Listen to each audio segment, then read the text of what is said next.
Resident Evil: The Umbrella Conspiracy by S.T. Perry.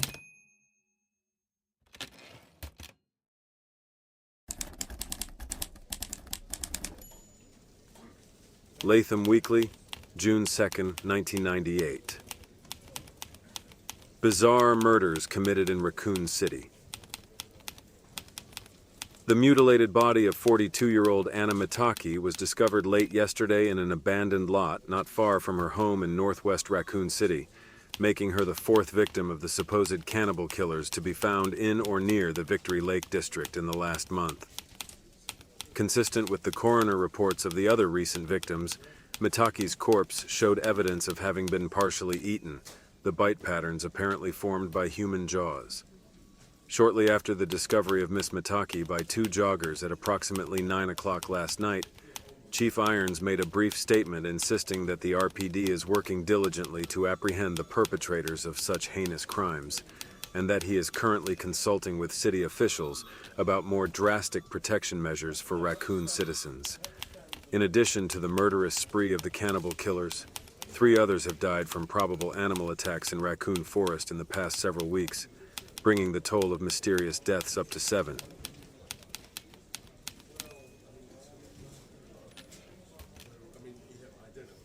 Raccoon Times, June 22, 1998. Horror in Raccoon City. More victims dead. The bodies of a young couple were found early Sunday morning in Victory Park, making Deanne Rush and Christopher Smith the 8th and 9th victims in the reign of violence that has terrorized the city since mid-May of this year. Both victims, age 19, were reported as missing by concerned parents late Saturday night and were discovered by police officers on the west bank of Victory Lake at approximately 2 a.m. Although no formal statement has been issued by the police department, witnesses to the discovery confirmed that both youth suffered wounds similar to those found on prior victims. Whether or not the attackers were human or animal has yet to be announced. According to friends of the young couple, the two had talked about tracking down the rumored wild dogs recently spotted in the heavily forested park and had planned to violate the citywide curfew in order to see one of the alleged nocturnal creatures. Mayor Harris has scheduled a press conference for this afternoon and is expected to make an announcement regarding the current crisis, calling for a stricter enforcement of the curfew. Cityside, July 21st, 1998. S.T.A.R.S Special Tactics and Rescue Squad sent to save Raccoon City. With the reported disappearance of 3 hikers in Raccoon Forest earlier this week, city officials have finally called for a roadblock on rural Route 6 at the foothills of the Arklay Mountains. Police Chief Brian Irons announced yesterday that the S.T.A.R.S will participate full-time in the search for the hikers and will also be working closely with the RPD until there is an end to the rash of murders and disappearances that are destroying our community. Chief Irons, a former S.T.A.R.S member himself, said today, in an exclusive Cityside telephone interview, that it is high time to employ the talents of these dedicated men and women toward the safety of this city. We've had 9 brutal murders here in less than 2 months, and at least 5 disappearances now, and all of these events have taken place in a close proximity to Raccoon Forest. This leads us to believe that the perpetrators of these crimes may be hiding somewhere in the Victory Lake district, and the S.T.A.R.S have just the kind of experience we need to find them. When asked why the S.T.A.R.S hadn't been assigned to these cases until now, Chief Irons would only say that the S.T.A.R.S have been assisting the RPD since the beginning, and that they would be a welcome addition to the task force currently working on the murders full-time. Founded in New York in 1967, the privately funded S.T.A.R.S organization was originally created as a measure against cult-affiliated terrorism by a group of retired military officials and ex-field operatives from both the CIA and FBI. Under the guidance of former NSDA, National Security and Defense Agency, Director Marco Palmieri, the group quickly expanded its services to include everything from hostage negotiation and code breaking to riot control. Working with local police agencies, each branch office of the S.T.A.R.S is designed to work as a complete unit itself. The S.T.A.R.S set up its Raccoon City branch through the fundraising efforts of several local businesses in 1972 and is currently led by Captain Albert Wesker, promoted to the position less than 6 months ago.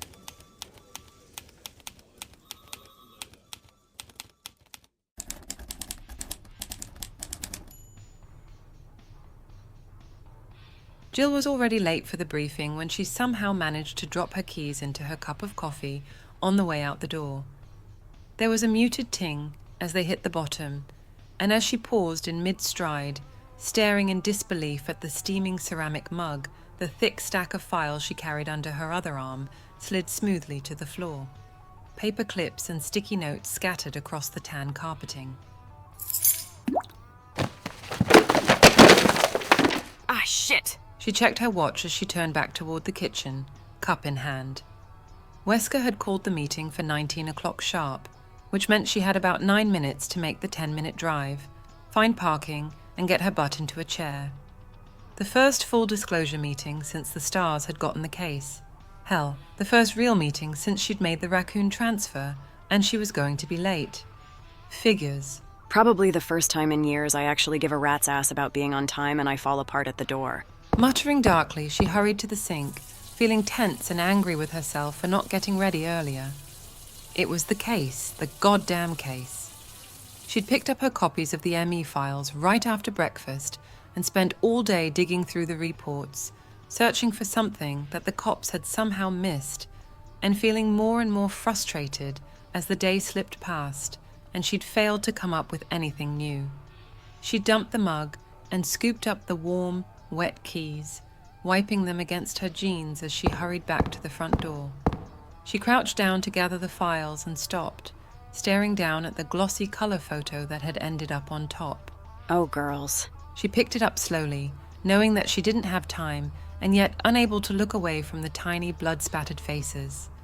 She felt the knots of tension that had been building all day intensify, and for a moment it was all she could do to breathe as she stared at the crime scene photo.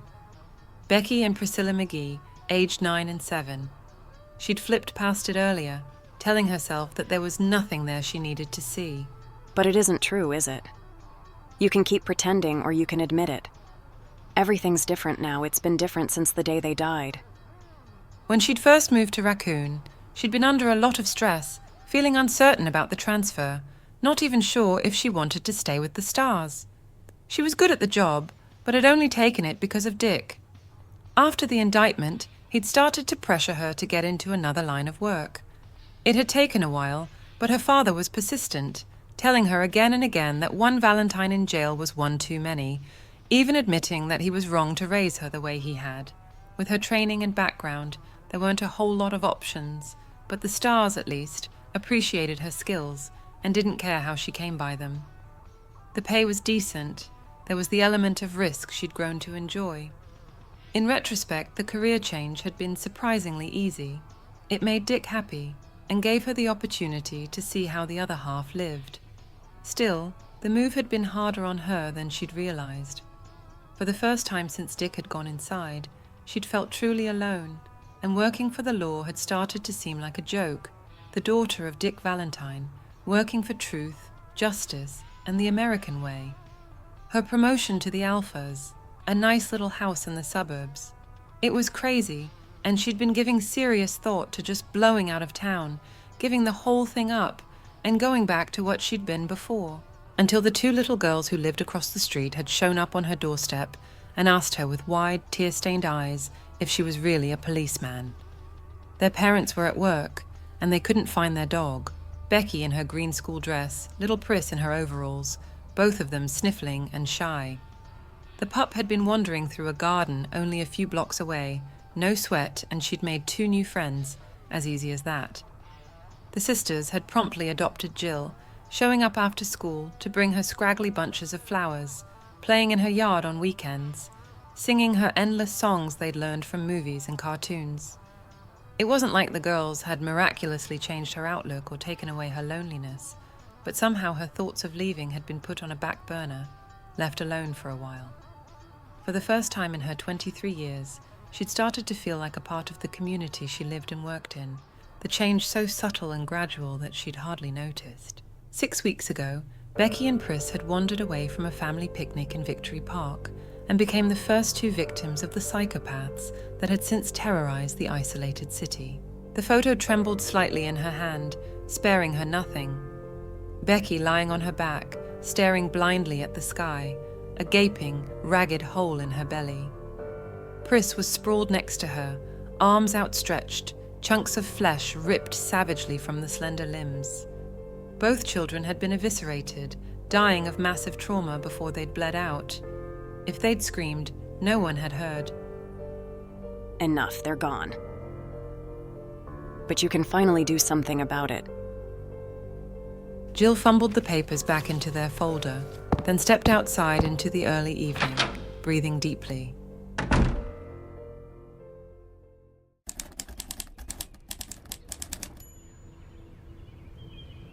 The scent of freshly cut grass was heavy in the sun-warmed air. Somewhere down the street, a dog barked happily amidst the shouts of children. She hurried to the small, dented grey hatchback parked by the front walk, forcing herself not to look at the silent McGee house as she started the car and pulled away from the curb. Jill drove through the wide suburban streets of her neighborhood, window down, pushing the speed limit but careful to watch for kids and pets. There weren't many of either around. Since the trouble had started, more and more people were keeping their children and animals indoors, even during the day.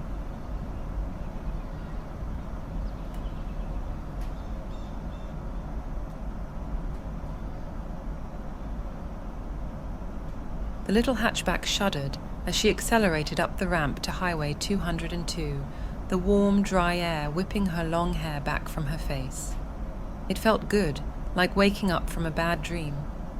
She sped through the sun-dappled evening, the shadows of trees growing long across the road. Whether it was fate or just the luck of the draw, her life had been touched by what was happening in Raccoon City. She couldn't keep pretending that she was just some jaded ex-thief trying to stay out of jail, trying to toe the line to make her father happy, or that what the stars were about to do was just another job. It mattered. It mattered to her that those children were dead, and that the killers were still free to kill again. The victim files next to her fluttered slightly, the top of the folder caught by the wind. 9 restless spirits, perhaps, Becky and Priscilla McGee's among them. She rested her right hand on the ruffled sheaf, stilling the gentle movement, and swore to herself that no matter what it took, she was going to find out who was responsible. Whatever she'd been before, whatever she would be in the future, she had changed, and wouldn't be able to rest until these murderers of the innocent had been held accountable for their actions.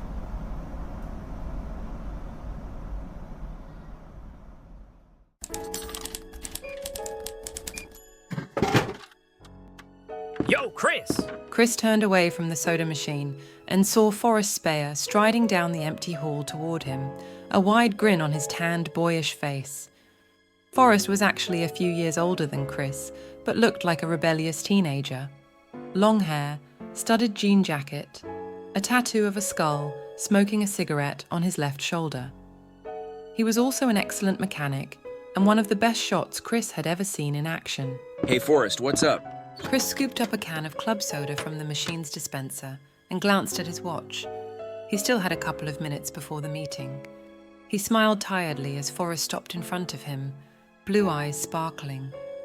Forrest was carrying an armful of equipment vest, utility belt, and shoulder pack. Wesker gave Marini the go-ahead to start the search.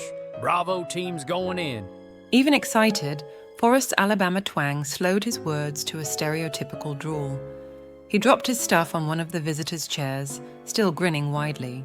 When? Now, soon as I warm up the copter. Forrest pulled the Kevlar vest on over his t-shirt as he spoke. While you alphas sit taking notes, we're gonna go kick some cannibal ass. Yeah, well, just watch your ass, okay? I still think there's more going on here than a couple of slobbering nut jobs hanging around in the woods. You know it. Forrest pushed his hair back and grabbed his utility belt, obviously already focused on the mission. Chris thought about saying more, but decided against it. For all of his bravado, Forrest was a professional. He didn't need to be told to be careful. You sure about that, Chris? Do you think Billy was careful enough? Sighing inwardly, Chris slapped Forrest's shoulder lightly and headed for Ops through the doorway of the small upstairs waiting room and down the hall. He was surprised that Wesker was sending the teams in separately. Although it was standard for the less experienced S.T.A.R.S to do the initial recon, this wasn't exactly a standard operation. The number of deaths they were dealing with alone was enough to call for a more aggressive offense.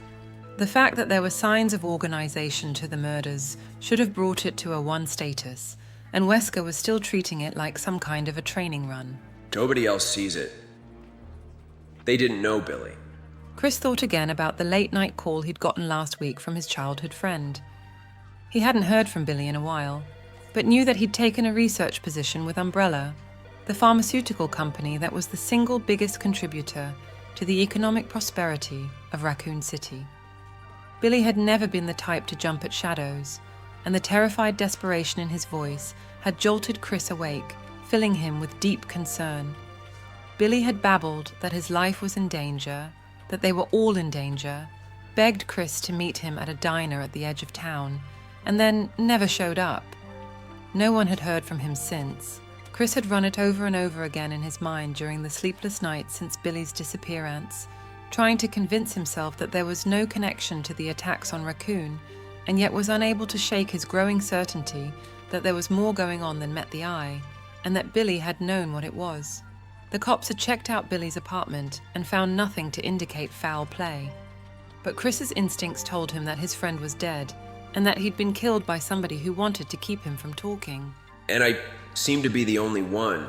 Irons doesn't give a shit, and the team thinks I'm just torn up over the loss of an old friend. He pushed the thoughts aside as he turned the corner, his boot heels sending muted echoes through the arched second-floor corridor. He had to focus, to keep his mind on what he could do to find out why Billy had disappeared, but he was exhausted, running on a minimum of sleep and an almost constant anxiety that had plagued him since Billy's call. Maybe he was losing his perspective, his objectivity dulled by recent events. He forced himself not to think about anything at all as he neared the S.T.A.R.S office, determined to be clear-headed for the meeting. The buzzing fluorescents above seemed like overkill in the blazing evening light that filled the tight hallway. The Raccoon Police Building was a classic, if unconventional, piece of architecture, lots of inlaid tile and heavy wood, but it had too many windows designed to catch the sun. When he'd been a kid, the building had been the Raccoon City Hall. With the population increase a decade back, it had been renovated as a library and 4 years ago turned into a police station. It seemed like there was always some kind of construction going on. The door to the S.T.A.R.S office stood open, the muted sounds of gruff male voices spilling out into the hall. Chris hesitated a moment, hearing Chief Irons's among them. Just call me Brian. Irons was a self-centered and self-serving politician masquerading as a cop. It was no secret that he had his sweaty fingers in more than a few local pies. He'd even been implicated in the Cider District land scam back in '94, and although nothing had been proved in court, anyone who knew him personally didn't harbor any doubt. Chris shook his head, listening to Irons's greasy voice. Hard to believe he'd once led the Raccoon S.T.A.R.S, even as a paper pusher. Maybe even harder to believe that he'd probably end up as mayor someday. Of course, it doesn't help much that he hates your guts, does it, Redfield? Yeah, well. Chris didn't like to kiss ass, and Irons didn't know how to have any other kind of relationship. At least Irons wasn't a total incompetent. He'd had some military training. Chris pasted on a straight face and stepped into the small, cluttered office that served as the S.T.A.R.S filing cabinet and base of operations. Barry and Joseph were over by the rookie desk, going through a box of papers and talking quietly. Brad Vickers, the Alpha pilot, was drinking coffee and staring at the main computer screen a few feet away, a sour expression on his mild features. Across the room, Captain Wesker was leaning back in his chair, hands behind his head, smiling blankly at something Chief Irons was telling him. Irons's bulk was leaned against Wesker's desk, one pudgy hand brushing at his carefully groomed mustache as he spoke. So I said, you're gonna print what I tell you to print, Bertolucci, and you're gonna like it, or you'll never get another quote from this office.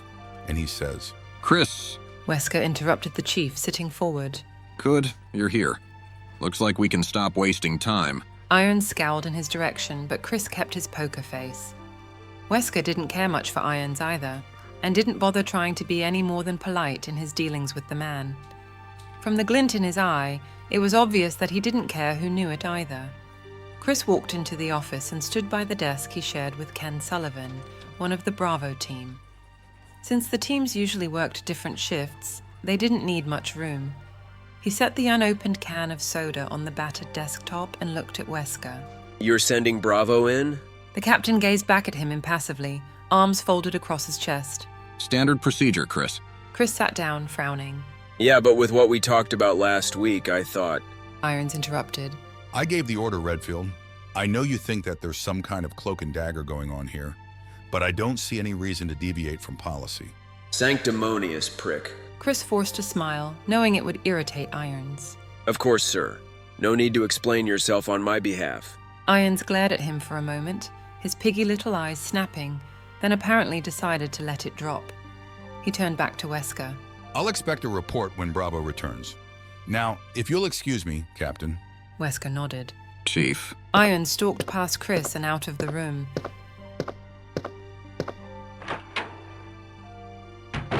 He'd been gone less than a minute before Barry started in.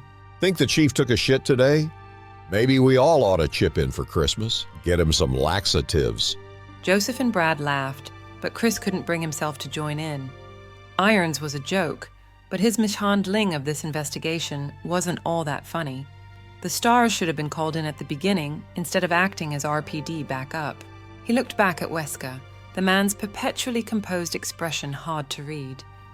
Wesker had taken over the Raccoon Stars only a few months ago, transferred by the Home Office in New York, and Chris still didn't have any real insight into his character. The new captain seemed to be everything he was reputed to be: smooth, professional, cool, but there was a kind of distance to him, a sense that he was often far removed from what was going on. Wesker sighed and stood up. Sorry, Chris, I know you wanted things to go different, but Irons didn't put a whole lot of stock into your misgivings. Chris nodded. Wesker could make recommendations, but Irons was the only one who could upgrade a mission status. Not your fault. Barry walked toward them, scruffing at his short, reddish beard with one giant fist. Barry Burton was only 6 feet tall, but built like a truck. His only passion outside of his family and his weapons collection was weightlifting, and it showed. Don't sweat it, Chris. Marini will call us in the second he smells trouble. Irons is just pulling your chain. Chris nodded again, but he didn't like it. Hell, Enrico Marini and Forrest Speyer were the only experienced soldiers in Bravo. Ken Sullivan was a good scout and a brilliant chemist, but in spite of his S.T.A.R.S training, he couldn't shoot the broadside of a barn. Richard Aiken was a top-rate communications expert, but he also lacked field experience. Rounding out Bravo team was Rebecca Chambers, who'd only been with the S.T.A.R.S for 3 weeks, supposed to be some kind of medical genius. Chris had met her a couple of times, and she seemed bright enough, but she was just a kid. It's not enough. Even with all of us, it may not be enough. He cracked open his soda, but didn't drink any, wondering instead what the S.T.A.R.S were going up against. Billy's pleading, desperate words echoing through his mind yet again. They're going to kill me, Chris. They're going to kill everyone who knows. Meet me at Emmy's now. I'll tell you everything. Exhausted, Chris stared off into space, alone in the knowledge that the savage murders were only the tip of the proverbial iceberg. Barry stood by Chris's desk for a minute, trying to think of something else to say, but Chris didn't look like he was in the mood for conversation. Barry shrugged inwardly and headed back to where Joseph was going through files. Chris was a good guy, but he took things too hard sometimes. He'd get over it as soon as it was their turn to step in. Man, it was hot! Seemingly endless trickles of sweat rolled down his spine, gluing his t-shirt to his broad back.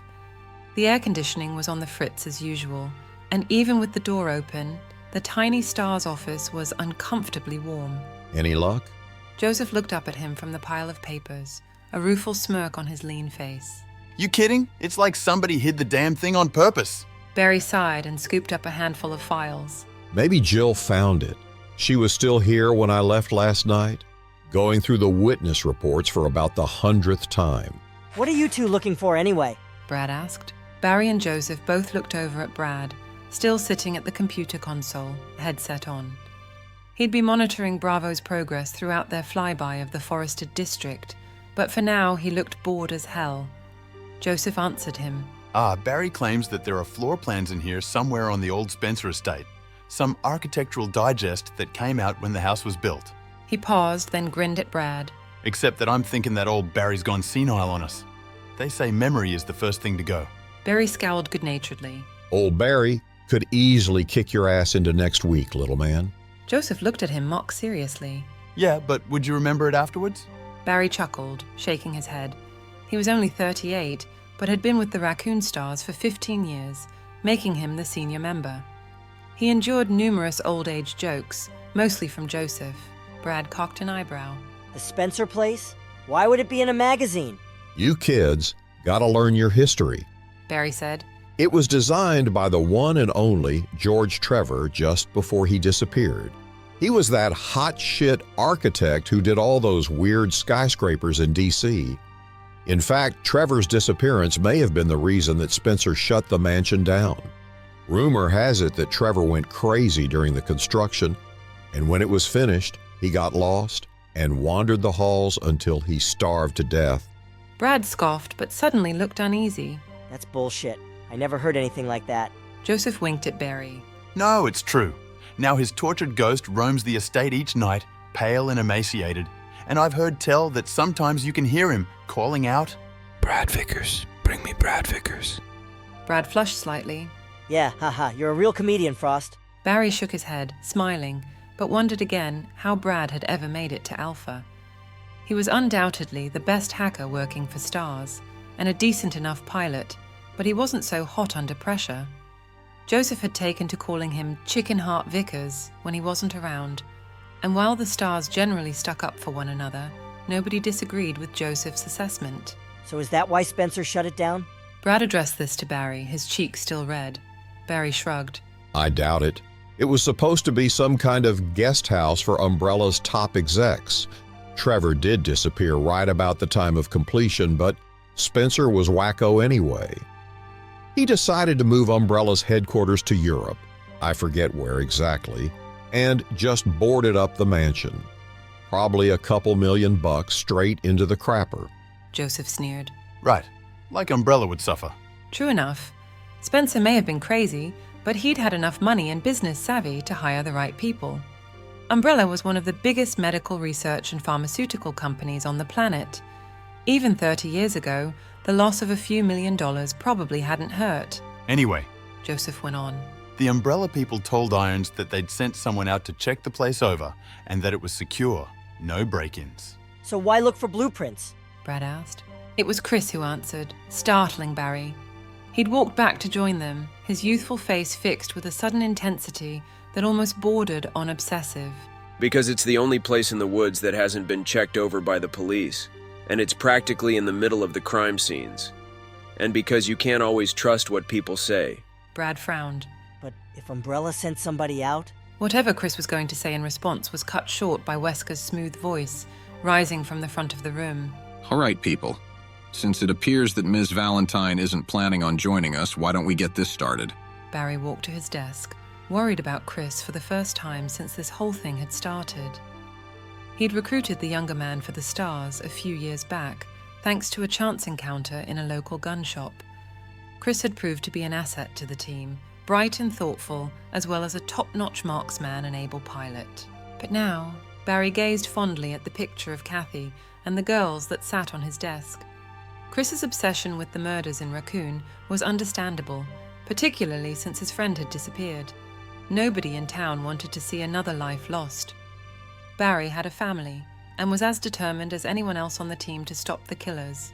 But Chris's relentless suspicion had gone a little overboard. What had he meant by that? You can't always trust what people say. Either that Umbrella was lying or Chief Irons was. Ridiculous. Umbrella's branch chemical plant and administrative buildings on the outskirts of town supplied 3/4 of the jobs in Raccoon City. It would be counterproductive for them to lie. Besides, Umbrella's integrity was at least as solid as any other major corporation's, maybe some industrial espionage, but medical secret swapping was a far cry from murder. And Chief Irons, though a fat, weaselly blowhard, wasn't the kind to get his hands any dirtier than they'd get accepting illegal campaign funds. The guy wanted to be mayor, for Christ's sake. Barry's gaze lingered on the picture of his family a moment longer before he turned his chair around to face Wesker's desk, and he suddenly realized that he wanted Chris to be wrong. Whatever was going on in Raccoon City, that kind of vicious brutality couldn't be planned. And that meant... Barry didn't know what that meant. He sighed and waited for the meeting to begin.